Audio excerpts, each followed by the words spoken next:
Monday the 12th of May, here with Kayleigh. We're just discussing about working with others in a business environment. So talk me through a little bit, Kayleigh, about some of the policies and systems and procedures here you have to follow that are relevant to your role. What are the kind of procedures in marketing? Talk me through, when you've done an event, is there a particular procedure when you're doing some marketing activities?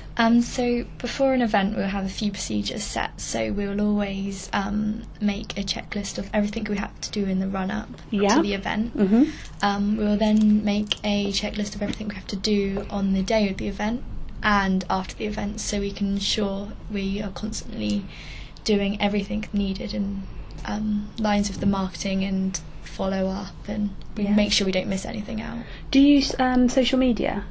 Not personally, but we do have a social media team. Okay. And is there strict sort of policies they have to follow, certain wording? And yeah, there's certain phrases they wouldn't be able to use, or if there's certain words they aren't allowed to use, so they've got to make sure they're politically correct, and no swearing, obviously. And systems, what are the kind of systems that you've got here that you use? So on the intranet we have all our policies, and one of the main systems is something called My View. So on there we can book our holiday. If we're ill, we have to make sure we put it through there. If we have any appointments, we need to make sure it all goes through there. And also on our calendar we have to make sure that anything work related has to be visible to everyone. So if they need to know where we are, they can. If they can't find us, they will know if we're in a meeting or if we're off campus. And the kind of values, I know you've mentioned some of the values here at the university.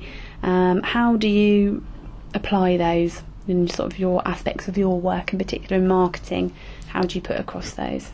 The main value is to ensure there's a community of aspiration and innovation between our learners. So whenever we produce materials, we have to make sure they're very inspiring to potential students, to provide this message that if they come here they will be inspired and they will be encouraged to do their best. We don't want to discourage their abilities, so we need to make this place, the university, seem exciting, new, up to date.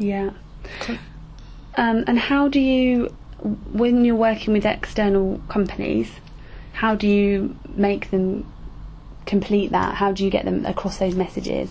So talk me through a supplier you might use and how you would do that.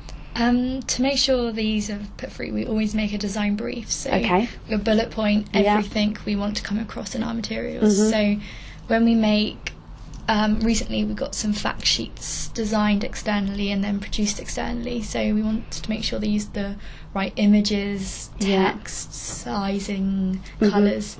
So we make sure this is all detailed in a brief, and then we'll also phone them once they've received the brief just to discuss it, or we'll meet up with them if they are. We have got a few internal suppliers that we'll meet up with, but if they're external we'll phone them and talk through it all. And who has sign off for that? Who would you seek guidance to? My line manager, so she's the marketing manager. We can't do anything until she's signed it off. And what about any sort of systems or anything like that? Who would you seek guidance for, like with your IT systems? Is there a process in place for that? If we had any issues with the IT, we'd go to the IT support. So we can either email them or phone them 24/7, I think, because that's in place for the students as well. Right, okay. And what about yourself? Have you had any kind of query with a particular policy or anything? Who would you go to? When I first started, I just had queries of what to do if I was ill. So I phoned my HR department, or we can visit them at any time to ask them what to do and how to do it, and they will tell us. Excellent. Okay. And a little bit about feedback. So talk me through, I know that we've already had a discussion about you giving feedback from the event, so it was really constructive, that was great. What about any sort of feedback that you've received that's been constructive, and then how you've then sort of applied that at work to give improvements? Have you got any examples? Recently I started writing some of the press releases for our internal news feed, which is called Channel.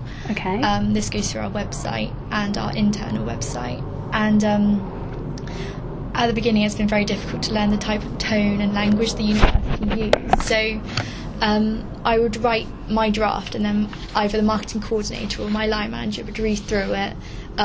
They would make any alterations, but then they would talk through them with me, so I know for next time how I can go about improving the tone, and so my first draft will be a lot more accurate. And that's good. Okay, excellent. So that you're learning and improving, and it's constructive. Yeah. Great. Okay, thank you, Kayleigh.